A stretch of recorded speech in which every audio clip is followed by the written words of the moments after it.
Hello and welcome back to the Middling Along podcast. I'm your host, Emma Thomas, and joining me today is Sarah Williamson, co-founder of WomenWise. Sarah is a nutritional therapist and researcher. She graduated from the Institute of Optimum Nutrition in 2003 and has run a successful private practice ever since. She's got first-hand experience of the limitations of our current menopause support system, and after getting increasingly frustrated and worried about friends' difficult menopause experiences, she was determined to do something about it and founded WomenWise. Welcome to the podcast, Sarah. Thank you. Lovely to see you, Emma.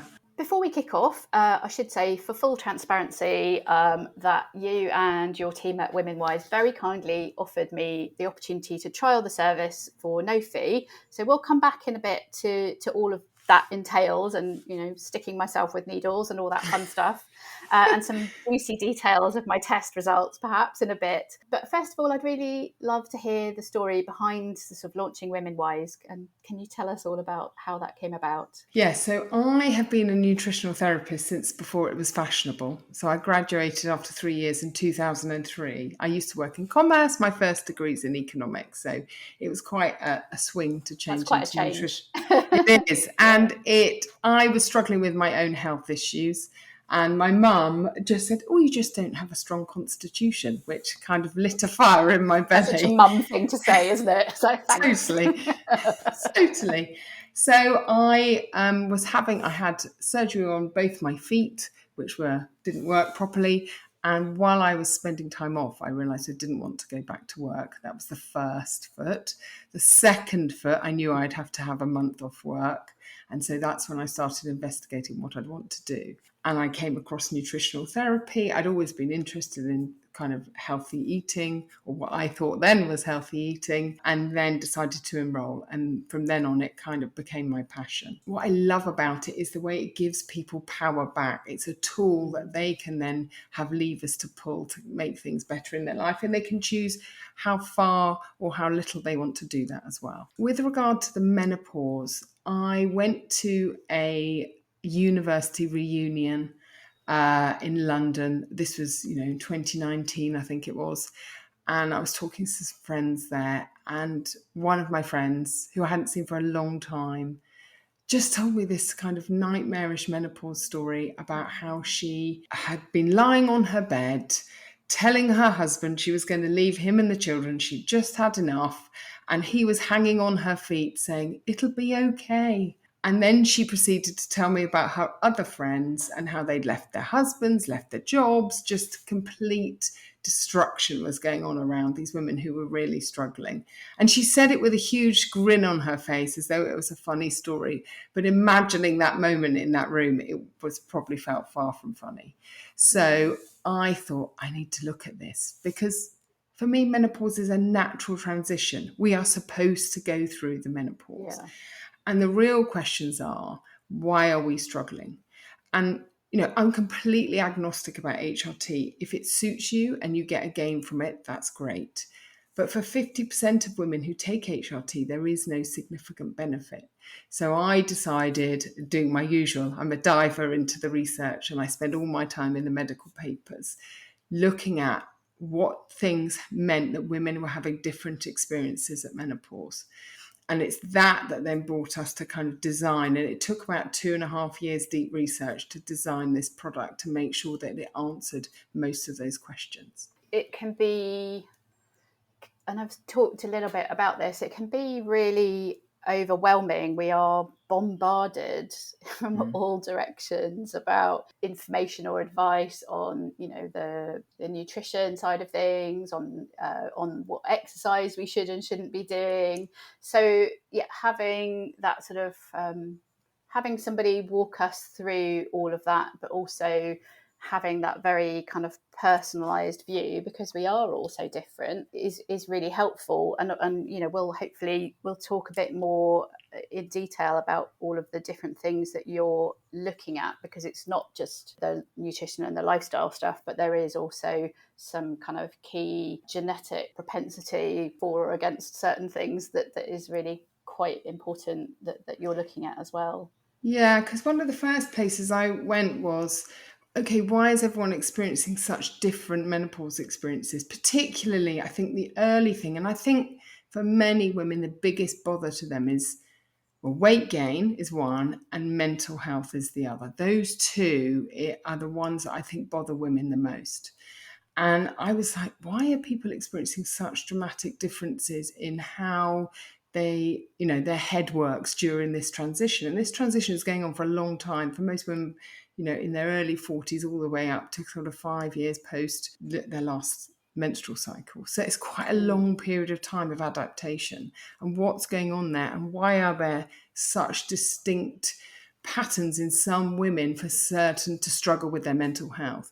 And so that's where we started to look at the genetics. And the other point we really wanted to dig into was, we know that estrogen can be really beneficial for the body. All of our cells have estrogen receptors on, so they love estrogen, but then making sure we metabolize it, so turn it into other things and then clear it from the body really well, is really important. So we're looking at people's genetic capacity to be able to do this. So a bit like, what kind of car engine are you born with? And then what do you need to do to support that car engine to make sure that you're clearing it really well? And those things are really important. So it's those two parts that we use genetics to look at why things might be different for you. It is, yeah. And I always found that fascinating too, that you've got such a broad spectrum from, at the one end, people who sort of allegedly sail through this without a backwards glance, probably don't even notice that their periods have stopped, and then suddenly realise that, wake up one morning and realise they're postmenopausal. And then at the other end, you have people who absolutely cannot function without HRT. It is quite literally what gets them out of bed in the morning and allows them to kind of carry on with their lives. Yeah, and for some women, even with the HRT, that's not happening. So so really the women we're talking about aren't the people who take HRT and it's tickety boo and they feel perfectly brilliant, or women who are sailing through, like it's barely a bump in the road for them. And they are a small percentage of women. For the rest of us, that's not our experience. And so we're then looking at genetics, and we're looking at how stress resilient you are, how well you're fueling your body, how well you'll be able to manage to use your food to fuel your body rather than store it as fat. For many women, that's what changes quite dramatically at this stage. And then what kind of things are going on with your thyroid? Have you got low iron levels? All those kind of things that some of them, for example, low thyroid and low iron, can really mimic menopausal symptoms of fatigue, weight gain, dry skin, thinning hair. And, putting more estrogen on is not going to resolve those problems. So you have to dig a bit deeper. And I think it's really important, because at the moment, the lens is wonderfully on menopause and midlife health, but all on HRT. And that is one slice of the pie. For a nutritional therapist, is a good statement, but it's one slice of the pie, and there are many other slices. And if you can't take HRT, or you don't want to go through that route, there are still so many levers to give you good health. Or if you're taking HRT and you're just going, yeah, it's not really done much, or I've got side effects and no real benefits, again, we've got many other things to look at to support you. Let's dig in then to the sort of the practicalities of going through the process with Women Wise. So I got a lovely box sent to me. Tell me what's in the box. What can people expect? Okay, so we purposely, when you talk about the lovely box, that was a purposeful choice. We wanted to make it less medical and more a kind of beauty, healthcare, looking after yourself, self-care choice. So we worked very hard on making it not medical, although the tests are have a medical nature. But we wanted to feel, when that box arrived, that it was rather more of a treat rather than a kind of something to fear. When you open your box, there's hopefully some beautifully clear instructions, and we've packaged it up nicely. And then you have several things in that box. Don't do what I do, folks, which is not read the helpful extra instructions that are on the website. Yeah, we never read instructions. We're all flat packed. Just open it up and get going. So once you get your box, in your box you have a urine test, and that looks at your stress response. So it looks at your stress hormones and your adrenal function. So that's cortisol, which many people have heard about. Cortisol's bad, high cortisol. And high cortisol can be problematic, but so can very low cortisol. And we get a mixture of those patterns coming in. Then that test is really clever, and there are only 2 labs in the world that I've found that do this test. They then look at all the other metabolites, so all the things that were once cortisol or were once other hormones that are now in your urine. And then you can backtrack a pattern through. And that helps us look at what's going on with the background metabolic rate. So for many women, they actually have high levels of the active form of cortisol in their blood. So they're feeling quite stressed. They've got quite a jumpy blood sugar, because cortisol releases sugar into the blood. But their background metabolic rate is slow. So they're only slowly clearing that out of their bloodstream. And that means it persists. So they get this persistently stressed pattern. But in the background, they've got a very sluggish metabolic rate. So it's not working to clear those hormones through the system. So that is a really clear picture that if you did other tests, you'd just come back as high cortisol and you'd be treating them in a very different way. And that's why we've gone for that test. So that involves you doing several wees over several parts of the day. So they're all timed and you'll have seen the pattern that comes back, and it shows the pattern of the free cortisol that should go up in the morning and come down overnight. But for many so women, it's perfectly normal for us to have high cortisol first thing in the morning. That's what gets us kind of up and going. Gets you up and out of bed. And what it should do is rise up upon waking and then come down over the day, to allowing you to go back to sleep at the end of the night. But for many women, I think if I had to pick a common pattern, they go up really high in the morning and then are coming down overnight. Maybe they don't get low, or they've got a really disturbed pattern where they go up and they don't really come down at all, or they kick up before bedtime, so they're not sleeping, or they come in very high in the morning, which means overnight they've got high cortisol, which means they're not sleeping deeply and they've got high blood glucose, so they're more likely to store body fat overnight because their blood sugar's running high. So that's the urine test, and I love it. And I could go on about that just for the rest of the podcast, but I won't. Then we do a pinprick blood test, which we now have options that people can have a blood draw, because some people are a bit squeamish about that. But it's a tiny tube, 2 tubes that you fill with a pinprick, and you put some drops into the test tubes, and they go back to the lab.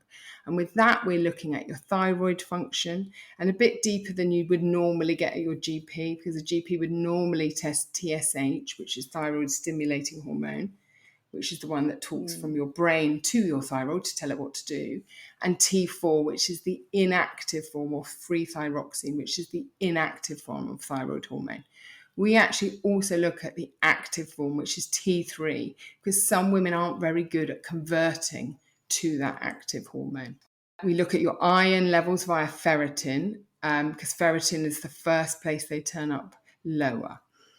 Ferritin has a really wide range in the medical books. All the way from 13 to 150 is all regarded as normal. But we see women do much better at the upper end of around 100 at that range. And if they've got thinning hair and fatigue and other things, moving them up there really supports their metabolic rate and gets all of those things going again. So we work really hard on that. And then also we look at vitamin D as well. So you've got a good picture there of your, background health and what's going on just from those 2 tests. And then we're now doing a thing where originally we had one testing which included the genetics, but we're very conscious that in the current economic environment, that's kind of a stretch for some women. And I'd love most women to be able to access useful information. So in the full package, you can get the genetics tests as well. And that includes what we talked about earlier, the test of how well you clear estrogen from your body, which is a really important decision for all women, actually.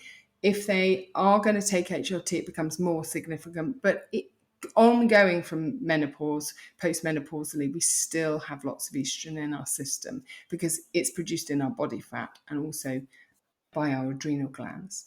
So we look at that system. So if estrogen clearance, or you perhaps have a history of cancer, estrogen-related cancers in your family, or it's something that's bothersome, it's nice to know what that is, and it's nice to know you can do something about it. And then finally, we look at what we call the brain chemistry part. So we're looking at enzymes that impact your mood, your motivation, your sense of happiness, and your appetite. So we're looking at those, and your motivation to drink even can be affected by some of these genetics, and find routes around those again for you to get you feeling back in a good space while we work on your diet. Can we dive a bit more into that clearance of estrogen? Because I found that really, really fascinating. And you kind of describe it as a bit like a conveyor belt system in a factory. So it's really important that those are all kind of keeping up with one another. Why is that so important?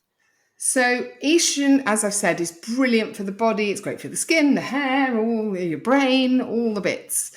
But we need to use estrogen. It hooks onto those cells, does its job, and then it needs to be cleared from the body. Just like, anything else. Like when you eat, you still clear out the waste products from your food. So what then happens is estrogen is converted through a series of enzymes into something that can be excreted out of the body. And that is like a conveyor belt. The first two enzymes that we look at are a conveyor belt. So you've got the first one and the second one, and they need to keep up with each other. If you've got the first one running fast, if you can just imagine like a game show with stuff falling off the conveyor belt as you go through, that's when the problems can occur.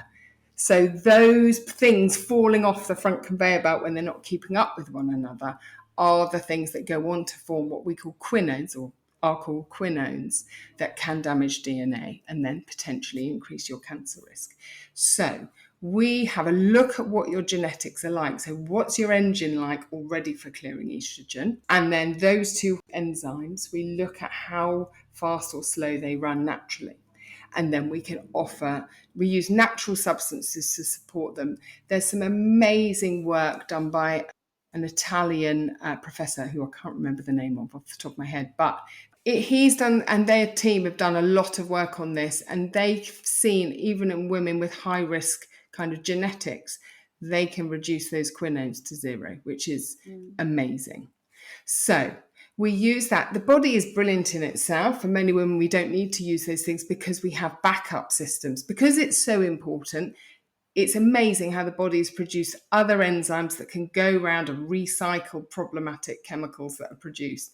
So for a lot of women, even if one of the sections isn't working brilliantly, overall, there's other things that are coming in to help. So there's things that mop up free radicals that cause damage, or recycle the quinones and take them all the way back to the beginning. Anyway, all those enzymes help the body clear estrogen really well. So it shows you how important it is for the body to clear estrogen well, that in fact it has all those backup enzymes. So that's where we focus on how well you do that, and if you need extra support. I mean, I'm happy to kind of, we can talk about some of the things that you discovered in my report. There's nothing to hide here.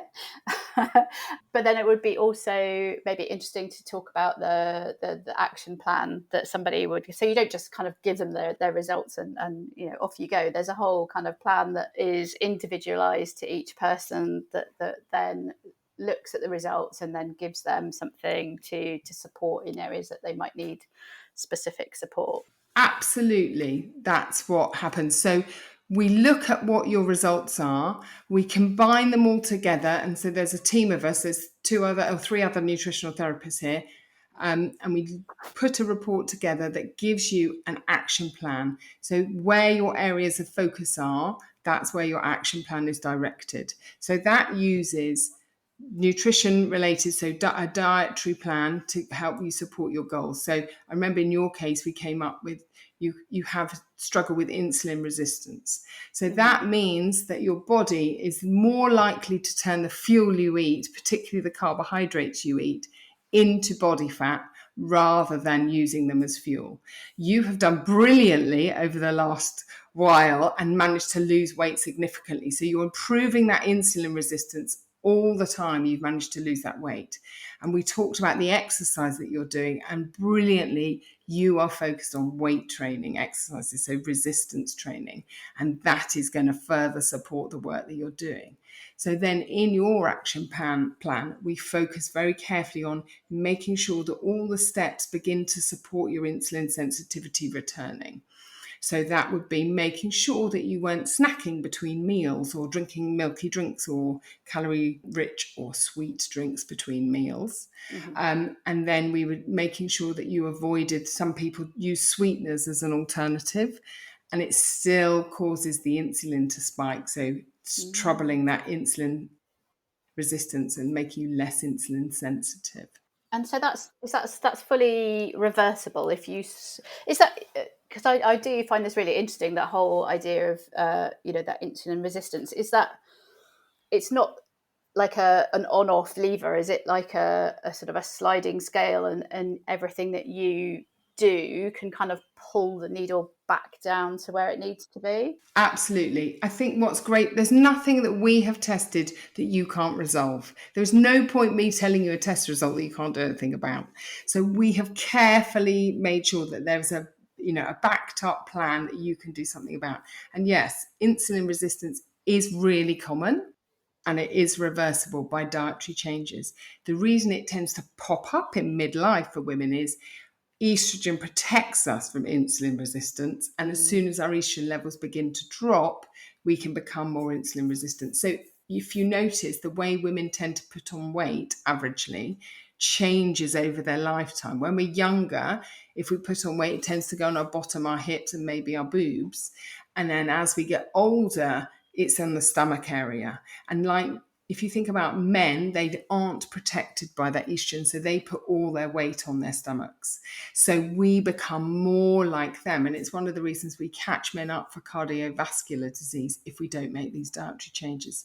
So for you, you're already well on your way, which is brilliant. And those extra tweaks should get you there a bit quicker. So, and we've talked about, very importantly, increasing protein. A lot of women are under eating protein, particularly when they move towards a vegetarian or vegan diet as well, because they sort of naturally are lower in those diets. So we really focus on getting women having adequate protein in their diet, which is brilliant for A, managing your appetite, B, helping you build muscle, which is a really important part of remaining healthy and remaining insulin sensitive. And then we also talk about minerals, because there's an amazing study by, and one of them's a Brit, but I don't know which one, by two guys called Raubenheimer and Simpson. And they wrote a book, I think it's called The Five Appetites. And their very early studies showed that hitting protein goals and hitting mineral goals supported all animals. And they've actually done one on menopausal women, which is brilliant. But they started off in, insects and pond in things. But all animals continue to search for food until they hit those goals. So by hitting those goals, you're supporting your appetite as well, which is, again, something that often gets a bit harder at this time. Yeah, that's fascinating, isn't it? So literally, like, if we're not getting enough protein and enough of those elements, our body is designed to keep eating until we get there. Exactly. And it's that thing. Exactly. And it's that thing. Many of us find that the combination of being insulin resistant and not hitting that protein goal is they're standing at the fridge door or the cupboard door in the evenings or in the afternoons. I want to eat something, but I don't know what it is. And I feel seen. But this is what, I know this story, and I see this story in so many women that I'm like, I watch it play out at home with my husband. It's a really common phenomenon, but there's a biology to it. You're trying to get that insulin to trigger. You are trying to hit those protein goals. Bodies are clever. They are, but unfortunately, our modern food environment, if you are out in the wilds, you'd only have protein like in animal form, or you would, some eggs or something you might stumble across, or, a few leaves and a few root vegetables and maybe a few berries, but very low carbohydrate relative to the modern diet. So our bodies unfortunately can't say, go and eat a protein rich something. It just knows it's hungry. Driving you towards the cupboard. Well, I was very relieved anyway to know that my iron levels are good as a sort of a mostly vegetarian / vegan Yeah, household. So fabulous. that was quite a relief. But like many people, I think vitamin D on the low side, even though I'm supplementing. So again, Yeah. another one that's a really kind of key It's very supplementation. interesting. Even when I used to live overseas in the Middle East for a couple of years, and even when I looked at people there, they often came back with low vitamin D because they're just avoiding getting out in the sun, and we're all told to put our SPF on, and we're all, trying to avoid the sun. And I think there is an argument for that to an extent, but the sun is also a massively healthy benefit. It supports our circadian rhythms. It's a much better way of making vitamin D than taking a supplement. And most people don't realise that from September till sort of mid-April, you can't actually make enough vitamin D from sunlight. So if you're going to do it, you're going to have to store it up over the summer. So you're either going to have to get out there in the sun unexposed, even for short periods in the day. It doesn't have to be enough to get burnt or even significantly tanned, but it has to be enough that it activates that process in the skin, and it turns cholesterol into vitamin D. So for those of you who are worrying about cholesterol levels, let's use it for something useful. About vitamin D, and I think there was another study that just came out linking that to, I think, a 40% drop in dementia Yeah. risk. Vitamin D is very significant. It also plays a huge role in prostate cancer survival. I think, it's hugely supportive of our immune system. And one of the, even in COVID times, it was shown that vitamin D massively reduced hospitalizations and deaths. And lots of people were sort of staying indoors. And of course, their vitamin D levels are going down at that point. And supplementation is a route to go if you're not getting outside enough or you're living somewhere where it's not quite so sunny.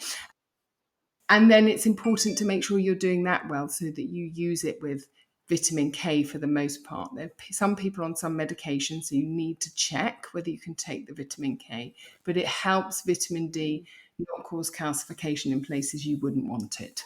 It's a really powerful thing, and that's why we test it, because although it doesn't relate to menopause specifically, is very supportive of bone health and immune system and background health. And it's a good marker for us to look at people's general health. So kind of go back then to the process. You would sort of talk somebody through both their test results and their action plan. And what happens then? Right. So once they get all their test results, we then have they get their tests and everything explained. They get the results section of their report, and then we specifically separated it from the action plan, because once you've seen your results, you don't need to keep seeing them. You then need to know, what do I need to do? And what's brilliant is the action plan, although it's just working on your diet and adding certain things to your diet, focusing on certain foods and supplementing where necessary. So food first is always my mantra. There is no magic pill, silver bullet that you can take that will outclass a poor diet, just as there's no exercise plan that can outwit a poor diet. So we work on that diet to get the hormones back into balance. So we're talking there about cortisol, we're supporting your thyroid hormone, we're making sure all of those things, the eating plan that we recommend supports those where it's necessary for you. Iron levels, always I would prefer people to food state iron, but if you're vegetarian or vegan, then you have to supplement if you struggle in that area. And we work out the supplement that works for you. So we're very tailored. Not everybody, even if they all need iron, they wouldn't get the same iron supplement. The same thing we talk about for many women, particularly if they're wanting to lose weight, or they're struggling with energy, or they are vegan or vegetarian. We try and support their B vitamins. So the B vitamins are often known as the energy vitamins because they really help the energy production in cells, but many other things too. So we very carefully pick the type of B vitamin supplement that women are to take, because some very commonly available now, methylated, which are regarded as highly absorbable, can make some women much more anxious. And already a lot of women are struggling with anxiety as their progesterone levels lower. So we're then So they very could be careful. making that worse depending on Making if it they're already worse. supplementing. Yeah, and green tea plays a role there as well. So some people have slower enzyme function for things, and therefore green tea causes people more anxiety and things. So often these superfoods, which I don't believe in a superfood, it's just well marketed food, that is. But these, these nutrient dense foods that we're all told are good for us, they are good for some people and they're not good for others. And when you understand your genetics, you know. And so you don't have to worry about should I or shouldn't I, and I don't really like it, but I'm going to make myself do it. You don't need to. Or if it's supportive of you, we're like, okay, I'm going to add more of that. And then do people have like an option to get back in touch with you if your team, if they've got specific questions about any of the kind of ongoing? So what they get is they get the report, and then you can decide to have a consultation. So we gave you a consultation so you could see what that process is like. I think for many people it's absolutely worth it because their explanations help the penny drop, because there's a lot of information in those reports. Yeah. That's probably in a normal world equivalent to 3 or 4 visits to a nutritional therapist over time. So you're getting a lot of good information, but how to implement it and use it is really important. So once you get going, you then get ongoing digital support. So we'll be sending you specific emails and advice and tips and recipes that relate to the things that came up in your report. And that goes on for 12 months. Invitations to webinars. So let's say we were talking about insulin resistance for you. There would be a webinar talking about insulin resistance with some more detail and some more tricks and maybe some latest data and reports that we've seen that can all help everybody improve those patterns. So yeah, ongoing support. But if anyone wants to continue to book, and book another check-in, they absolutely can. We're more than happy to see people. In fact, I love seeing the results as people put stuff into play. So yeah, they can book at any time. And also for women who come up outside medical range and want an appointment and perhaps they don't want to see their GP or they can't, struggling to get access, we've partnered with a private GP service so they can do that as well, if rather than leave people in an anxious space. Okay, but then it's obviously it's down to them. They're accountable for actually making the good choices, as we like to say to our children. Absolutely. And that's why we've put that 12-month support in, because I always say to people, nutritional therapy is not like going for a massage. You have to actually action something. When people start to action it and they see the benefits, they've then got to keep going, because a lot of us get a bit better and then we're like, and then you forget how bad you felt. And then you kind of backslide and then you're like, oh yes. And it's really normal as we adopt new habits. But, the basic key ones are for you focusing on more protein is such an easy one to think about every meal that should be relatively easy to bring in. We do focus a lot on stress management and types of exercise, as you discussed. And stress is a really significant part of our lives. At this stage, we are responsible for kids often, we have jobs, we are often dealing with parents who aren't very well, and there is a lot of plates to keep spinning. And meanwhile, we're going through quite a dramatic change in our hormones. So stress management and the tips we've put in there to support people managing it and becoming more stress resilient are really important as well. Well, I have to say it's been an absolutely fascinating process as someone who kind of geeks out on all the science and the biology stuff. Yeah, it's been really, really interesting. So I'm very, very grateful to you and your team. I think it's fantastic. Obviously, it does come at a cost. So if people are interested in doing this, how much is it going to cost for them? So now we've put, because we're aware of that, we've put in a price of $399. So that $399, and it's the cost of the tests that form the bulk of our costs. If they were cheaper, we'd be in a much better place to be able to give it to everyone. But at the moment, they're high prices. So $399 does the urine test, which goes to America to get tested. There is no lab here that does it. Oh, wow. And does the blood test. And then you do the questionnaire. So that would give you a really good basic of what's going on for me right now. And we can pick up from your symptoms, brain chemistry issues and other things through there. There's more subtlety involved. That questionnaire is quite detailed, as you probably remember. And then at $599, that includes the genetics as well. So you get a fuller report with estrogen clearance on and the brain chemistry in detail. Yeah. And then we've bundled together, because normally a consultation would be £129, but we've put it together in one package for £699 for people who want to bundle it together and know that they want a consultation as soon as before they get their report. So We've tried to make that work for everybody. But yes, I'm totally conscious that the price points are high. But we're not a company that want people to keep retesting. It's not a subscription service. It's a one-off. We might ask you to go back and retest your iron if you came back low and you started taking an iron supplement to make sure you don't go somewhere dangerous. But it's not a tied-in forever process. It should be a one-off, or if you want to go and retest, a two-off option rather than an ongoing thing that you're tied to. But it really gives you a good, clear point where you are now, and hopefully really help women feel a lot better quickly. And I know, because we talked about this in my consultation, that where you're recommending supplements for people, like, you've got no kind of skin in the game depending on what the supplement is. It's completely independent of your company. It's been for many people one of the bugbears, because I am absolutely adamant that we only use the best supplements for people, and I'm not tied to any supplement company, because if we are, then it leads to the even unintentional bias of using a certain supplement. So we've been very careful about that. We are trying to find one place where people can order them all from, because people are finding my principles slightly frustrating when you have to go to 3 different places. So we're going to resolve that, but there's no tie to any particular supplement company. And obviously, again, that is an area of personal choice. So somebody could still sort of look at the lifestyle stuff and the dietary, the actual nutrition advice, that they don't have to spend the money on that additional supplementation if they don't want to, but they wouldn't get the same result. Totally. And I think, if you come back with seriously low iron, it would be foolhardy not to supplement there.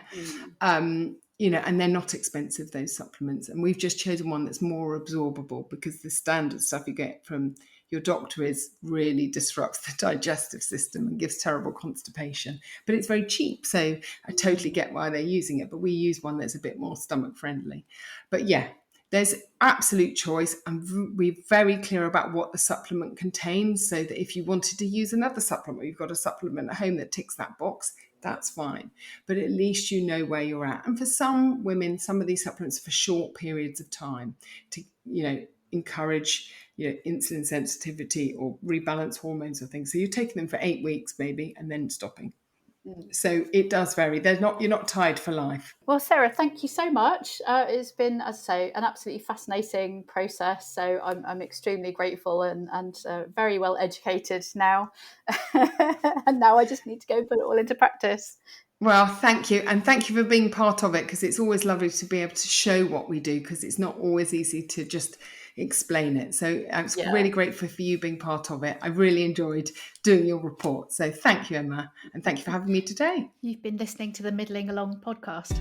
Do remember to subscribe to be notified when our next episode is live. And why not visit the blog at www.middlingalong.com to sign up to my newsletter as well. I do hope you enjoyed listening today. If you did, I'd be really grateful if you would consider leaving a short review, as that helps people find the podcast and helps get it noticed. Hope you can join us next time. Goodbye for now.